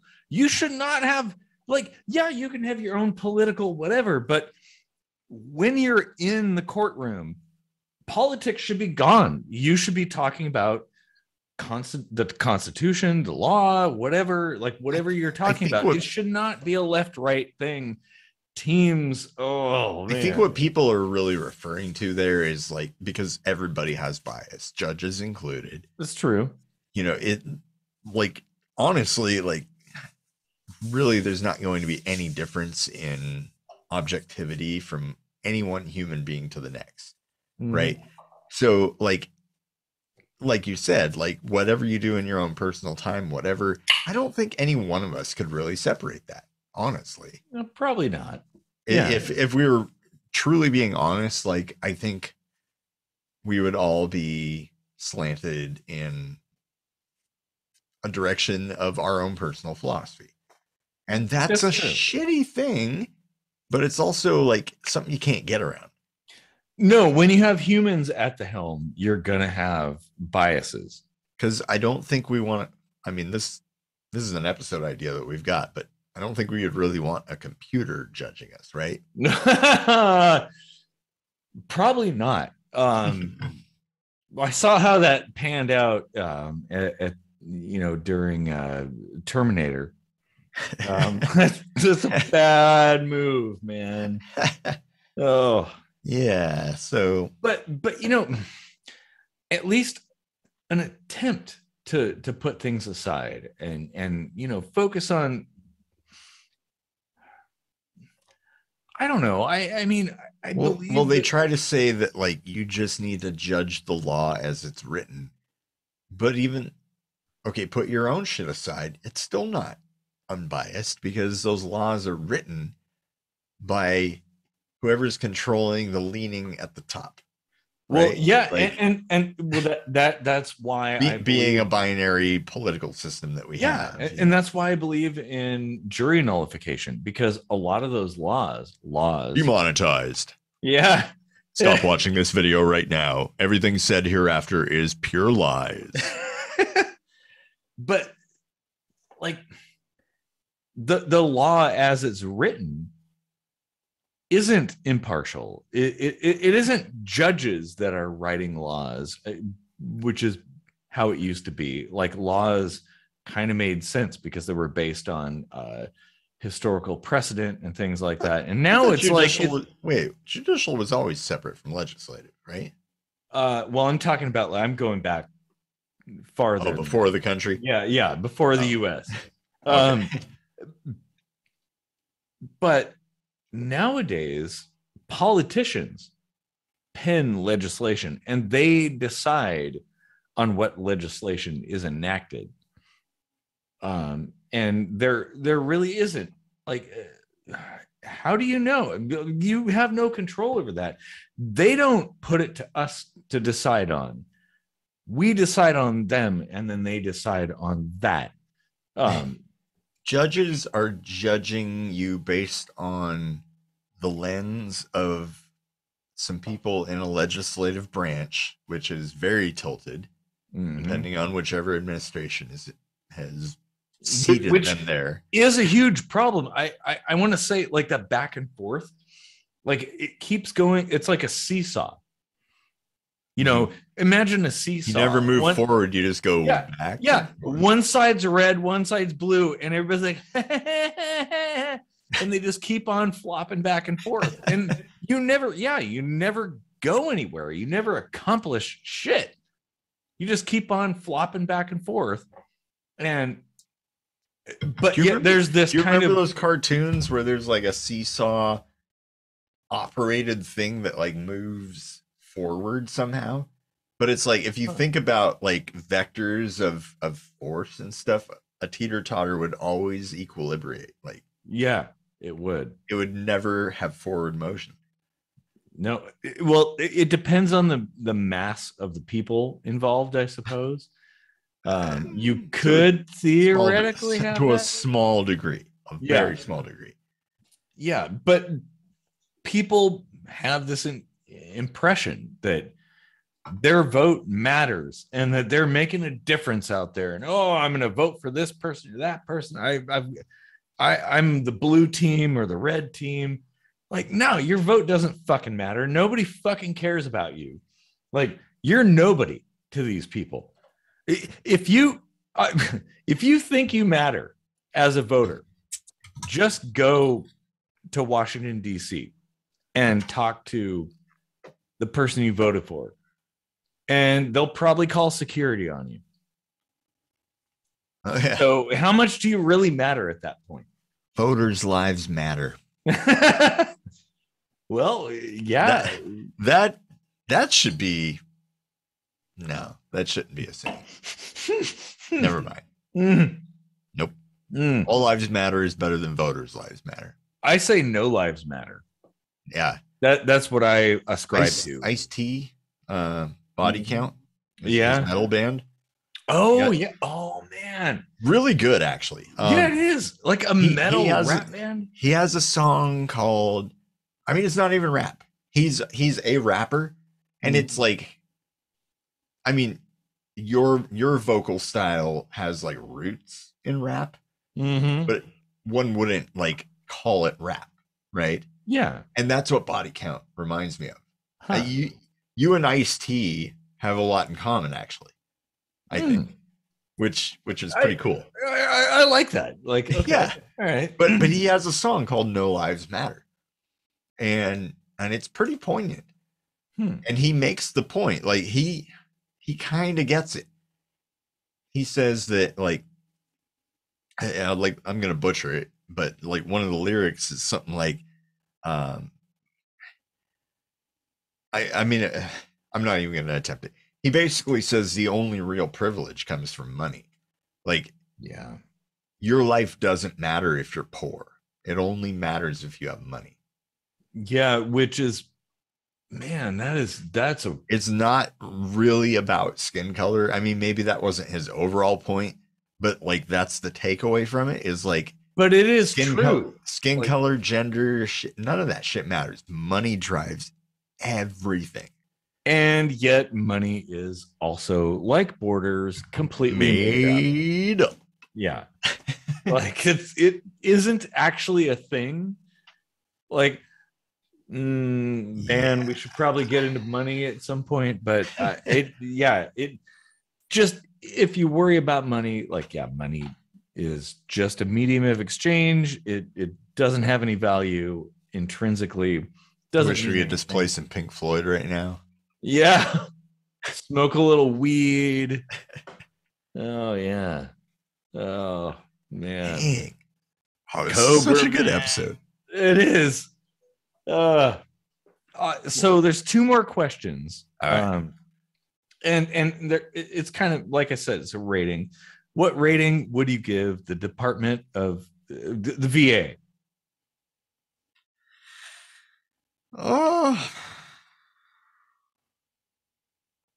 I don't think they're all that bad. I'd agree. As far as as far as government organizations go, like they, I mean, any hospital is gonna have like shit that pisses you off. So like, I kind of take it with a grain of salt when I hear people bickering about the VA. It's like the shit you're bickering about is the same shit I'm bickering about. Exactly. Like the problems are not Yeah. the VA. The problems are human, or it goes deeper than that. Yeah, and people always often lump the VA, or they lump their Trinet or whatever it is into the VA, but that's actually basically just the insurance. So like insurance is really the root of all the problems. Uh yeah. Well, and also complexity. When you make things very complex and you have a lot of actors on the stage, it's very hard to control the play. Like you're gonna have people bumping into each other, a bunch of confusion. It's bound to happen. I don't blame the VA. I guess the problem in my mind, well, it kind of goes back to the whole like, why are we fighting these fucking wars to begin with? What? Why? You know, like there should be very few people. It should be very simple. Um, and yeah, I think the VA does all right as a government organization. Like they're okay. They're on par with any other government organization. I mean, if you're gonna bitch about the VA, then you might as well bitch about like your local utility company or something. I will say I do have one problem, and I don't know if this is with the VA. I think this comes from higher above the VA, but I had a long-term relationship with somebody that worked for the VA, also in the military, and I come to find out that like in the VA they aren't allowed, like their pay structure is intentionally below the like average standard for that geographical area. They're not allowed to be industry leaders in pay scale at the VA. Huh. But any other government position you see tends to pay higher than the private sector. Yes. Just the VA, the VA for some reason has to pay like shit. for people that are tasked with saving your life and maintaining your life. Yeah, that man. I don't get that, and I don't like that. I agree. Like that's a really good point. I'd rather have it the other way around, where their medical leads the private sector. And everything else is like, oh, you know, like exactly. Yeah, that there's enough wrong with our healthcare in this country. We don't need to make it even shittier on the people that want to serve the veterans. Well, exactly. And it really bugs me because why should the people serving the people who serve the country be treated like shit? Yeah, exactly. It's that easy. Yeah, I see the problem is not that complex. It should be a very simple solution. But apparently, well, I'm in a minority. Man. But you know, what do you think? Like down in the comments, like tell us if you've dealt with the VA. Like, what do you think? And throw a timestamp in there so we know what the hell you're talking about. I like because I've have a lot of friends that served in the military, and their experiences, well, they tend to talk shit about the VA. But then it's like, compared to what? Like, I don't have like a favorite hospital. Like, oh, they get such great service here and they have the best deals. Said no one ever. Exactly. Yeah, like that's the whole thing. There's no Yelp reviews of hospitals like, oh, I had filet mignon on Thursday night and it was absolutely splendid. Would break my leg 3 times. Oh man, there totally should be. Imagine how that would change things. Oh man. Okay, so the last question. Guess that's where supply and demand actually has some power, huh? Yeah, definitely. So why don't we get into the last question before we get too drunk? We might already. Yeah, it's ship sailed. It's a lot. Yeah, lost cause. Ship sailed. That message is in the bottle. So sending out an SOS.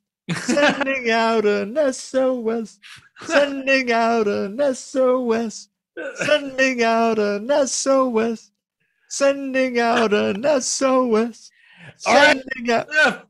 Hey, that's how Sting and the Police roll. That's sorry. True. Sending out an SOS. Sending out an SOS. Sending out an. I counted it one time. 56. Holy shit. 56 sending out on SOSs. Wow. Or it was in that realm. I don't remember the exact number. It was a bunch. It was a bunch. Jesus, that's crazy. Yeah. Enough, police. Enough. And it shows that you don't necessarily have to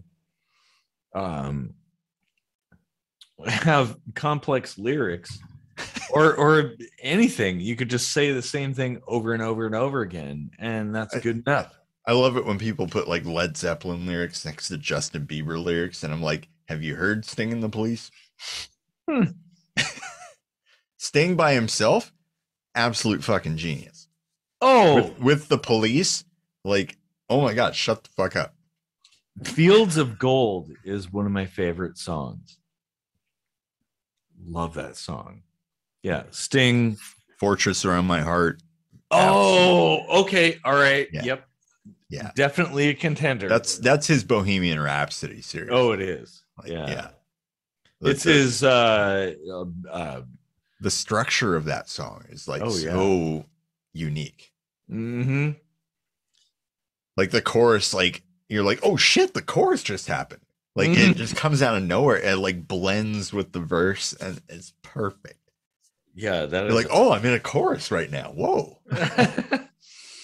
Oh man.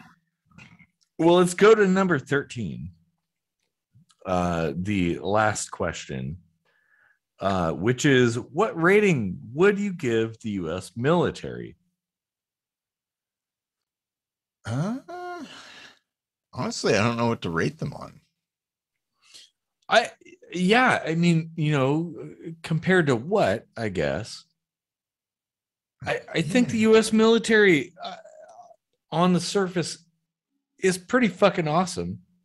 Apparently my Alexa thinks that I told it to turn on Spotify with some like chill music.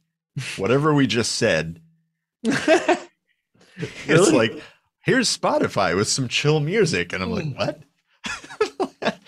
Well, that I guess bust out the edibles. I don't know. Exactly. Well, hey, if you're about to go to war with somebody, maybe some chill music. Hey, smoke a ball together. Hey, maybe Alexa's programmed to like de-escalate.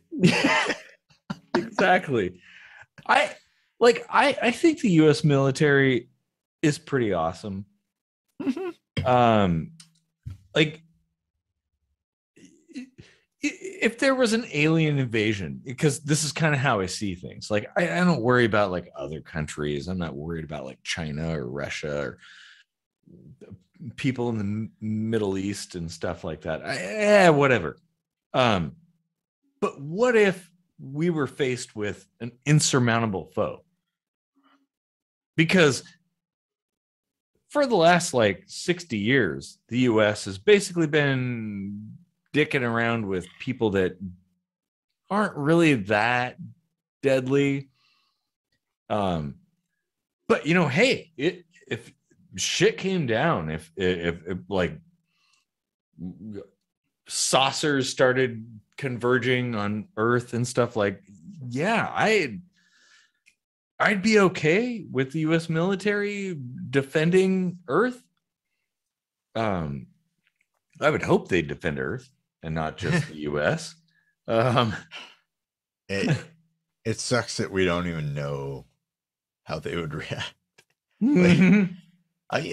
So like that's a difficult question because the military, right? Are we talking about like their overarching decisions or like the conglomerate of what makes up the military, like the soldiers and the officers and blah blah blah? Like it's so hard to exactly figure out like what you're rating, right? I'd be inclined to ignore all the political stuff and more focus on like the soldiers and the tech and things like that. Like the US military, again, like if there was an invasion from space, not going to say that's going to happen, but might want to be ready for that. Just saying. Like, how do they compare against everything else? I mean, it says the US military, so obviously we're comparing to other countries. And they got their flaws. Like, it could be better. I mean, I'm not a fan of overt obedience. I'm not a fan of pushing ourselves into other countries and just like establishing a military presence there. I'm not a fan of being a police of the world. Mm-hmm. I'm not a fan of going to war. Yeah. But the soldiers themselves, like, there are things I think a military does exist for, and if we did not have one, we would be royally fucked. So the very act of them like stepping up to that challenge, should it ever come, which it probably won't at this point because we're the gods of the world. For now. Yeah, like that's awesome. Mm-hmm. That's laudable. I don't want to judge it against practical reasoning. Like, would this ever actually be something you'd be called up to defend? Probably not. But still, if you took it away, that just opens the door for usurpers, right? So, like, it's this weird, like, Schrodinger's cat sort of thing, right? Well, and it's very similar to my own. If you don't have a military, you're gonna get invaded. But if you've got this like Goliath of a fucking military, no one's gonna fuck with you anyway. So like you're never really at risk. Well, it's very similar to my own philosophy on life. Like, I am a hippie peacenik. I love peace. I think people should get along. Humans and fish, should be able to get along. But I have guns just in case. And I don't have guns because I want to shoot people. I have guns for defense. Like, well, if somebody freaks out, like, I want to have overwhelming force against an aggressor so I can drive them away, because I just want to live my life and I want everybody else to live their lives. But a lot of people look at the US military and their actions in different countries and things throughout time. And it's like, look, it wasn't the US military. that decided any of that shit. It was politicians. It's politicians beginning to end. They're the ones, you can go all the way back through time. It's politicians that decided it. The military is merely carrying out the will of said politicians. Now that whole obedience thing, like, flies down the chain, though. Like, yeah.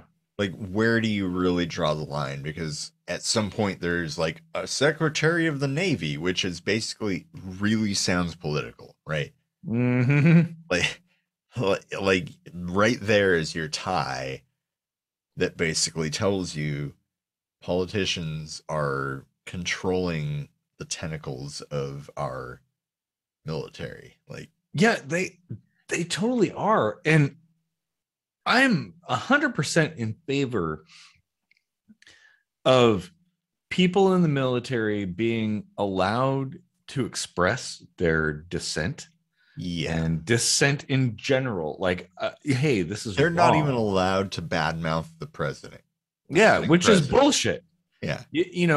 Hey, okay, so fine, I guess. But He's not a fucking king. Yeah, exactly. So how do you defend against like bad people doing bad things? Because the military, our president is the bad guy. That could happen. Oh, might actually be the case for a long time. But how do you defend against that? How do you allow for that to be the case? So somebody who's completely off their rocker can't make stupid ass decisions and send soldiers to death for no reason. I mean, I don't know. There really should be like a Kobayashi Maru for our military. Like, yeah, they should be given these situations where their president is the enemy of the world. Yeah. And their first duty is to humanity. Not the flag, not the president, not the country, not its citizens, the humans, right? Like, this president is the most evil, vile fucking Skeletor motherfucker there ever was. And you have to figure out how to deal with that before you become any kind of anybody in this military. Oh man, that is good. Yeah, because there are people who just blindly follow. It's like a religion. Like, well, God says this stuff. The better you are at blindly following, the higher your rank becomes, I think. Like, at least in the general / admiral stage of things. Like, the better sycophant you are, the better sucking whatever you are. Sucking dick.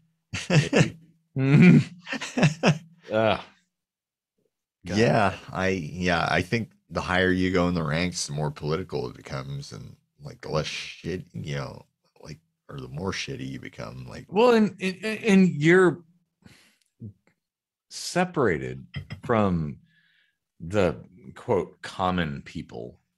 I don't like that term, right? That is kind of how people view things. Like, oh, I'm better than that, I'm an admiral, or I want to remind people, police, judges, military, presidents, you're all human. Yeah. No one is better than anyone else. No. And the only way to prove that is not by showing your card, but having conversations. And if you think that the president dying is like the worst thing that could happen to your country, why did you vote out the last guy? Like, what if this one person is so important, why do you ever let them go? Like, okay, that is a really good point. Oh man. Dude, nice. If you can understand why you can let them go after 4 or 8 years, that they're really kind of expendable, Mhm. then maybe you won't like worry so much about them being like killed and having body doubles and never being in the same place as the vice president, or like the world will go on if Yeah, whoever fucking dies. as if that even matters, honestly. Like I said, Like, I don't want anyone to die, but like, yeah, I'm just saying they're not like any more important. That's all. yeah, exactly. No, they're not. And it drives me up the wall that they're deified, that it's like, oh, the president or whatever, or Congress people and stuff. It's like, what about like that homeless guy over there had some interesting stuff to say. Oh, do I have to bring up Mr. Wendell now? Oh, man, I watched that video. That was cool. that is a really good one. And people should. I, oh man. Well, I've said it many a time, but like, we shouldn't really look down on anyone or suppress anyone from having a good shot at maximizing their potential, because you never know where the next great idea comes from, or the Yeah. next like enlightening philosophy comes from. Diogenes is a good example. The guy that lived in a barrel that Yeah. came from around the world to talk to. Homeless guy living in a barrel. Like, it, yeah. Like, oh man. So Yeah. who really rules your life? Like, who's in charge? Yeah, the whole idea of celebrities is just fascinating. It really is. In kind of a train wreck watching kind of way, right? Like, wow, like, why are people putting other people on pedestals because of a particular talent that they have? Yeah. You know, like, well, and like downplaying other people because they don't have those talents. yeah. It's like, okay, if that particular talent has like a profound impact on the survival of humanity, I can see kind of like a celebration there. But if it's like, oh, you sing really great, or yeah, it's like, well, these are great things and it's fine to appreciate them, but like to set them apart as if they're like untouchables or something, like, yeah. no, like anytime I've met a celebrity, which has been a handful of times, like I've just talked to them like regular people because that is what they are. That's exactly how I do things too. You know, like, I mean, apart from when I was a little kid, like the first celebrity I met was Mickey Dolenz from the Monkees. I was probably like 9, and I had bought his book that he had just written, or ghost written, I guess. And he was doing a signing at Tower Records back when that was a thing up in Seattle, and my parents took me up there, and I was just starstruck, and I like couldn't say anything. I just handed him my book, and he signed it, and I took it back, and I walked away, and I was like, I met a monkey. I met a monkey. And he started laughing, and I turned back, and I was like, I made a monkey laugh. I made a monkey laugh. And he was just like, he was like guffawing. He was slapping his knee and shit. Like, but it's like, at that age, it's one thing, but like to carry that into adulthood, right? Like, yeah, to be like, oh, this is like a really important person. I need to lose my shit over them. That's weird, right? Like, and we should be better than that. Like, we've got bigger fish to fry, bigger problems to solve. Man, I didn't. I I had no idea that like a random piece of mail from a charity would spawn such a episode. But man, this is really good. yeah. Ugh. We should totally just like have that be a thing. Like people just send us like shit like that, like surveys or whatever. Yeah, surveys and we'll just make an episode out of whatever. Yeah. Like whatever you throw at us, we'll cool. fucking make it entertaining. I swear. Like man, this was like a really good episode. Holy shit.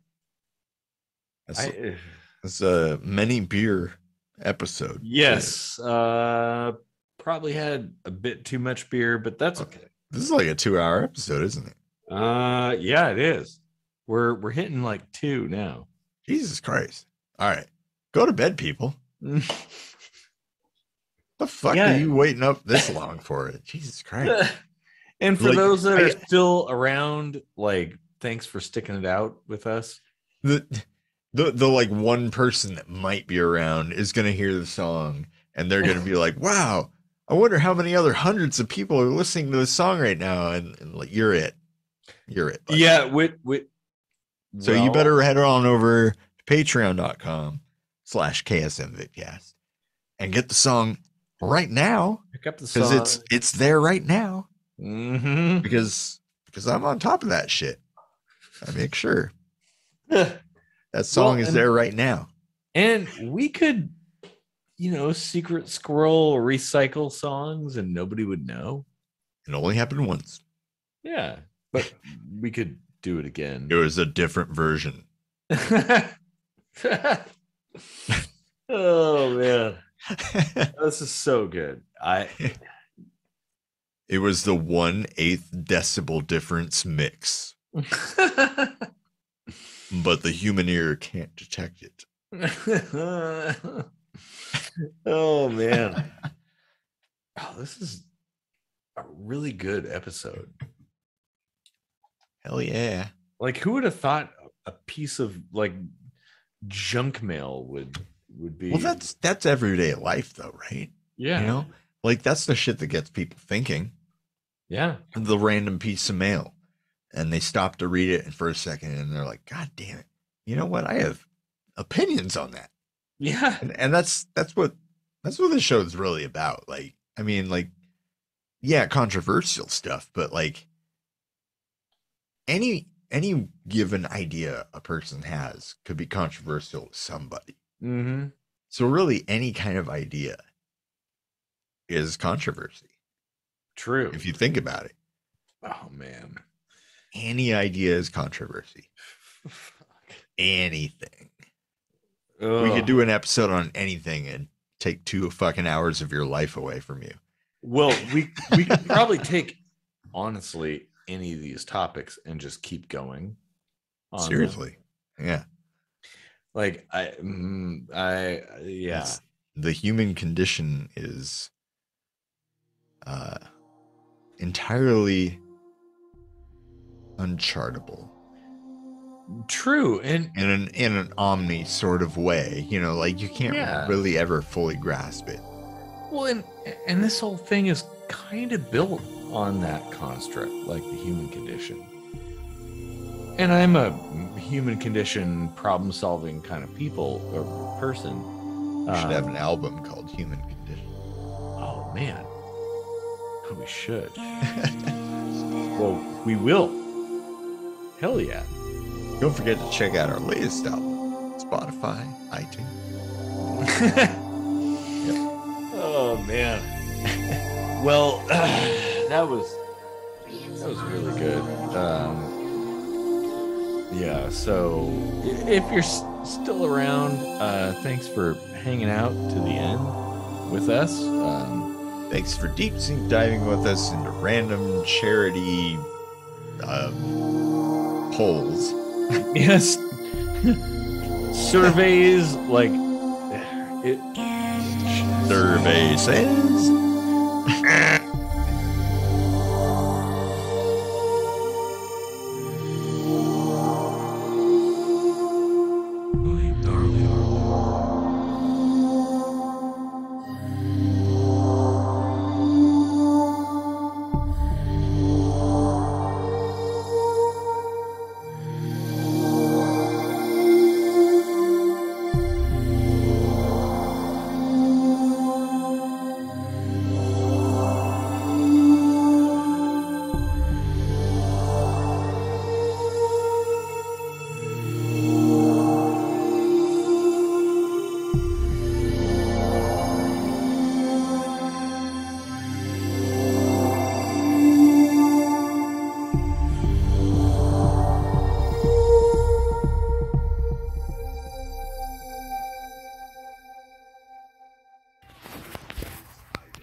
such a great person.